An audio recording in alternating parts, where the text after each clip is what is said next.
Okay, so we're going to be looking, both cello and violin students, but I'll do it on the violin first, at donkey riding. And it has a rhythm that you may not recognize very well, because we haven't played it very often, but it is a dotted rhythm, okay? So all that's happening is, if you look in the first measure, that you are taking an eighth note from the second, a 16th note, sorry, from the second eighth note, and attaching it to the first eighth note, and you get 3 16th notes. And then you have a very short note right after that, okay? So instead of going 1 and 2 and 1 and 2 and, you get 1 and 2 and 1 and 2. So I'll do it a little slower.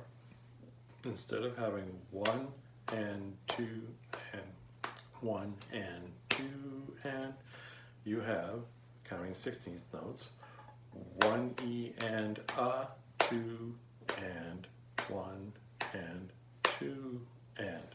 So if you practice those measures that have the 16th notes in it, you will have no problem counting through that. I recommend you tapping it first so you get a feeling. Then it's a matter of making your bow do that work. Okay, we'll get to the dots under the notes in a minute. So you might want to practice this on a D major scale. It's in the key of D, so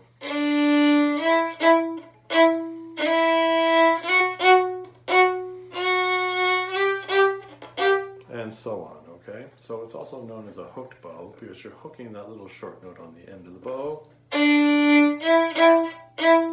Or in this case, in the music,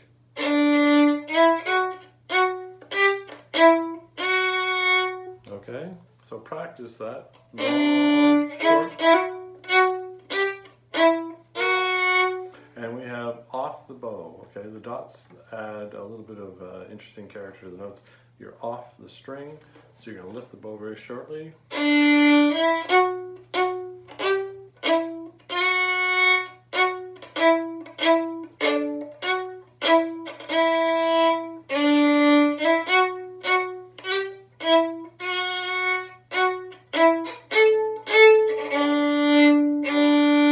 we have a big lift, okay?